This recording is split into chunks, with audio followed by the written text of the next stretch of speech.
حاضرین جلسہ السلام علیکم. سب سے پہلے میں مبارکباد کی پیش کرنا چاہتا ہوں اراکین اذان ازاد کمیٹی کو کہ آپ نے ایک نیڈ آف دا آر کی طرف اپنے آپ کو، اپنے ذہن کو اور تمام لوگوں کے ذہن کو متوجہ کیا، اور آپ تمامی حضرات کا شکر گزار ہوں کہ آپ لوگوں نے قیمتی وقت دیا کہ اس اہم موضوع کے اوپر ہونے والی گفتگو کو سماعت کریں، اور اس میں جو بھی معروضات پیش کیے جائیں گے ان پہ غور کریں اور کوشش کریں خود آپ حضرات بھی، ہم بھی، کہ اس کے اوپر عمل پیرا ہو، تاکہ جس حد تک ہو سکے ہم اپنے انوائرمنٹ کو، اپنے ایکو سسٹم کو کنزرو کر سکیں، اسے سسٹین کر سکیں. دیکھیے، میں انشاءاللہ بہت ہی کم وقت لینے کی کوشش کروں گا. اتنا وسیع ٹاپک ہے کہ کن کن چیز کے اوپر بات کیا جائے. میں اس میں سے ایک چھوٹی سی بات، ایک چھوٹا سا گوشہ اٹھانا چاہتا ہوں اور اس کے اوپر تھوڑی سی مختصر سی باتیں کرنا چاہوں گا، اور اپنے کچھ نظریات اور کچھ انٹرنیشنل فیکٹس کو سامنے رکھ کر کے تھوڑی سی گفتگو کرنا چاہوں گا انشاءاللہ. سب سے پہلی بات یہ کہ ماہ مبارک رمضان میں اس پروگرام کا انعقاد کیا گیا، وہ مہینہ جہاں پہ عام طور سے مقررین کا فوکس، سامعین کا فوکس جو ہوتا ہے وہ دینی چیزوں کے اوپر زیادہ تر ہوتا ہے.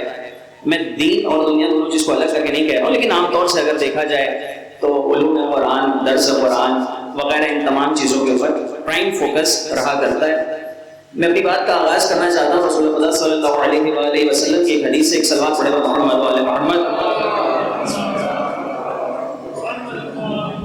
آپ کا ارشاد ہے کہ جو کوئی شخص کسی راہ سے، کہ جس راہ سے مسلمانوں کا گزر ہوتا ہے، بالکل توجہ چاہتا ہوں، جو کوئی شخص کسی راہ سے، جس راہ سے مسلمانوں کا گزر ہو رہا ہو، کچھ ایسی چیزوں کو ہٹائے جو مسافر کے لیے یا راہیوں کے لیے مشکل پیدا کرتی ہے، اس شخص کے حق میں خدا 400 آیت قرآنی کی تلاوت کرنے کا ثواب لکھتا ہے. میں اس کروں آپ خدمت میں 400 آیت قرآنی کی تلاوت کرنے کا ثواب لکھتا ہے، اور وہ بھی اس طرح سے لکھتا ہے کہ ایک ایک حرف کے بدلے 10 ثواب لکھتا ہے. اور یہاں پہ اس حدیث کے ایکسپلینیشن کے بعد، میرا اپنا فقرہ نہیں ہے، آیت اللہ جوادی آمولی کہتے ہیں کہ یہ حدیث ہمیں اس بات کی طرف اشارہ کر رہی ہے کہ انوائرمنٹل پرنسپلز کا کیئر کرنا، اس کی طرف دھیان دینا تلاوت قرآن کے برابر مقدس ہے. مطلب جیسا کہ تلاوت قرآن کرنا ہے، اسی طرح سے کم از کم اتنا اہم ہے کہ ہم اپنے انوائرمنٹ کی طرف فوکس کریں، انوائرمنٹل پرنسپلز جو ہیں ان کی طرف فوکس کریں. ایک مختصر سی بات رسول خدا کی ایک حدیث میں نے آپ کے سامنے پیش کی. اب آتے ہیں جو ٹائٹل ہے آج کے اس سیمینار کا، دین اینڈ نیچر. اسے میں دو الگ الگ زاویوں سے دیکھ رہا ہوں. ایک زاویہ نظر یہ رکھ کے بات کی جا سکتی ہے کہ ہمارے جو پرائم آڈینس ہیں، جو فرسٹ آڈینس ہیں، جو یہاں بنفس نفیس موجود ہیں، جو ہم آپ ہیں، جو دائرہ اسلام سے ہیں، توجہ ہے کہ انہیں اس زاویہ نظر سے بات کی جائے ان سے کہ یہ جو انوائرمنٹ اینڈ سسٹینیبلٹی، یہ جو ٹاپک ہے، اسے ہم صرف اور صرف دنیاوی امور کی نگاہ سے نہ دیکھیں، جبکہ ہم اسے عین دین، عین شریعت کی نگاہ سے دیکھیں. ایک زاویہ نظر تو یہ بنتا ہے، دین اینڈ نیچر ٹائٹل کے انڈر میں ایک زاویہ نظر یہ بنتا ہے کہ یہ جو انوائرمنٹل پرابلمز ہیں، انوائرمنٹ اینڈ اٹس سسٹینیبلٹی، یہ سب چیزیں جتنی بھی ہیں، pollution and all its cure many other things, ان سب چیزوں کو ہم صرف اور صرف دنیاوی نقطۂ نظر سے نہ دیکھیں، جبکہ ہمیں چاہیے کہ ہم انہیں دینی نقطۂ نظر سے دیکھیں. یہ ہماری شرعی ذمہ داری ہے، یہ ہماری دینی ذمہ داری ہے. ایک تو زاویہ نظر یہ. دوسرا زاویہ نظر یہ کہ جو ہمارے سیکنڈ آڈینس ہیں، جو آج کے دور میں انوائرمنٹ اینڈ اس کی سسٹینیبلٹی کا پرچم لے کر کے چل رہے ہیں، جنہوں نے ان کی پرابلمز کو آئیڈینٹیفائی کیا ہے، اس کے سولوشنز ڈھونڈ رہے ہیں، اس کے اوپر ریسرچز ہو رہی ہیں، اسپیچز ہو رہی ہیں، فورمز رکھی جا رہی ہیں، کانفرنسز ہو رہی ہیں، سیمینارز ہو رہی ہیں، سب کچھ ہو رہی ہیں. ان کو یہ بتایا جائے کہ آپ نئے نہیں ہیں، اس بات کو سب سے پہلے 1400 برس قبل اسلام نے آگاہ کیا انسان کو اس بات سے. انوائرمنٹ اور انوائرمنٹ کی پرابلم سے ریلیٹڈ جو باتیں ہیں اسلام نے 1400 برس پہلے کی ہیں. اور واقعی دیکھیے حقیقت ہے یہ, اگر اسلام کے بتائے ہوئے راستے پر دنیا عمل پیرا ہوتی تو آج جتنی زیادہ انوائرمنٹل پرابلمس آ رہی ہیں یہ آتی ہی نہیں. یہ جو پرابلمس ہیں ہمارے پاس, پیور واٹر اسکیرسٹی کی پرابلم ہو, چاہے ایئر پولیوشن کی پرابلم ہو, چاہے واٹر پولیوشن کی پرابلم ہو, سوائل پولیوشن کی پرابلم ہو, سالڈ ویسٹ مینجمنٹ کی پرابلم, بہت ساری چیزیں, این نمبر آف تھنگس, یہ جتنی بھی ہیں یہ سب کے سب صرف اس وجہ سے ہیں کہ انسان نے کوئی نہ کوئی غلطی کی ہے. اور اگر انسان اسلامک پرنسپلز پر عمل پیرا ہوتا تو اس طرح کی چیزیں ہوتی ہی نہیں. خیر, اب اس کے بعد جو میں گفتگو کرنا چاہتا ہوں انشاءاللہ خوبی بیان یہ ہوگا کہ وہ کہیں نہ کہیں سے یہ دونوں نقطۂ نظر کو فلفل کر دیں انشاءاللہ, کیونکہ اگر ایک نقطۂ نظر سے بات کی جائے گی تو وہ آٹومیٹیکلی دوسرا بھی فلفل ہوگا. خیر, ہمارا پرائم فوکس اس وقت اس بات پر ہے کہ ہم لوگ جو ہماری انوائرمنٹل پرابلمس ہیں انہیں صرف اور صرف دنیاوی نقطۂ نظر سے نہ دیکھیں بلکہ انہیں ہم اپنی شرعی ذمہ داری سمجھیں اور انہیں فلفل کریں. ایک تو چیز یہ ہو گئی کہ مان لیتے ہیں کہ بھلے ہم اس لیول پہ کام نہیں کر سکتے کہ اس کے کیور کو لے کر کے آئیں, پرابلمس کو سالو کریں, بٹ ایٹ لیسٹ ہم اتنا کر سکتے ہیں کہ ہم ایک وجہ نہ بنے کہ وہ پرابلمس ہماری وجہ سے بھی اور زیادہ بڑھیں. توجہ, ایک صلوات پڑھے محمد وعلی محمد. اب دیکھیں امام صادق علیہ السلام کی ایک حدیث ہے, زندگی 3 چیزوں کے بغیر خوشگوار نہیں ہو سکتی. اچھا, امام کا کلام یہاں پر یہ نہیں ہے کہ زندگی 3 چیزوں کے بغیر ممکن نہیں ہے, ممکن ہے. صومالیہ میں لوگ جی رہے ہیں, افریقن کنٹریز میں جی رہے ہیں, بہت ساری کنٹریز ایسی جہاں پہ سوکھا پڑا ہوا ہے, جہاں پہ بھوک مری کی حالت ہے, لیکن لوگ جی رہے ہیں ایٹ لیسٹ, لیکن خوشگوار زندگی نہیں جی رہے ہیں. امام کا قول ہے کہ 3 چیزوں کے بغیر زندگی خوشگوار نہیں ہو سکتی. سب سے پہلا, صاف ہوا کے بغیر, پیور ایئر, اس کے بغیر انسان کی زندگی خوشگوار نہیں ہو سکتی. دوسری اہم چیز ہے کثرت کے ساتھ تازہ پانی, فریش واٹر ان ایبنڈنس. اگر یہ اویلیبل نہیں ہے ہمارے پاس تو پھر ہماری زندگی خوشگوار نہیں ہو سکتی. کثرت کے ساتھ تازہ پانی اور زرخیز زمین, فرٹائل لینڈ, یہ 3 چیزیں بہت زیادہ اہم ہیں ایک خوشگوار زندگی گزارنے کے لیے, کسی بھی سوسائٹی میں, کسی بھی ایریا میں, کسی بھی قریہ بستی وغیرہ ہے. اب آپ دیکھیں کہ یہی 3 میجر ایریاز ہیں جو کہ افیکٹڈ ہوئے ہیں انسان کے عمل سے. وہ چاہے ایئر کی بات کریں آپ تو ایئر پولیوشن اپنے آپ میں ایک بہت ہی میجر ٹاپک ہے جس کے اندر specialised and sub specialised researches ہو رہی ہیں. اسی کے ساتھ ساتھ واٹر پولیوشن ایک بہت میجر ٹاپک ہے, اور اسی کے ساتھ ساتھ سوائل پولیوشن ایک بہت ہی میجر ٹاپک. اچھا, اگر ہم لوگ واٹر کی بات کریں, میں صرف اور صرف یہاں پہ اپنا جو فوکس ہے وہ واٹر پارٹ کے اوپر رکھنا چاہتا ہوں کہ کثرت کے ساتھ تازہ پانی اویلیبل ہو. کیا کثرت کے ساتھ تازہ پانی اویلیبل نہیں تھا؟ فریش واٹر ان ابنڈنس ہمارے پاس موجود نہیں تھا؟ نہیں تھا, بالکل تھا, ہمیشہ سے تھا, لیکن ہم نے اسے اس طریقے سے استعمال کیا ہے کہ آج واٹر اسکیرسٹی کی پرابلم آ رہی ہے. یہ ہماری غلطیاں ہیں, ہم نے اس طریقے سے استعمال کیا. آپ چنئی کی بات کریں, 7-8 لیکس جتنے تقریباً سوکھ چکے ہیں. حیدرآباد کی اگر بات کریں تو وہاں کا جو اسٹریٹا ہے, ہر سال یہ حالت ہو جا رہی ہے اب ڈیورنگ دا سمر کہ وہاں کا جو واٹر لیول ہے وہ ایک ریکوائرڈ لیول کے نیچے چلا جا رہا ہے. پھر وہاں پہ ان لوگوں کو بہت ساری پرابلمس آ رہی ہیں. تو یہ سب چیزیں کیوں ہو رہی ہیں؟ آپ بہت سے افریقن کنٹریز میں دیکھ لیں کہ جہاں پہ ڈراٹس کی پرابلم آ رہی ہے. تو یہ سب کیوں ہو رہی ہے؟ اس کا میں بس 1-2 کمپیریزن آپ کی خدمت میں پیش کرنا چاہتا ہوں. دیکھیں, کچھ فیکٹس ہیں میرے پاس, وہ میں آپ کی خدمت میں رکھ رہا ہوں. اگر آپ یونائٹڈ اسٹیٹس کو دیکھیں اور انڈیا کو دیکھیں, میں ایک بہت اہم چیز کی طرف اشارہ کرنا چاہتا ہوں یہاں پہ. یہ کمپیریزن کرنے کے بعد یونائٹڈ اسٹیٹس کو دیکھیں اور انڈیا کو دیکھیں تو ہماری پاپولیشن غالباً 1 ارب 40 کروڑ کے آس پاس ہے. راؤنڈ فگر میں دیکھا جائے تو 1 ارب 40 کروڑ یہ ہماری پاپولیشن ہے. یو ایس کی جو پاپولیشن ہے وہ غالباً 33 کروڑ ہے.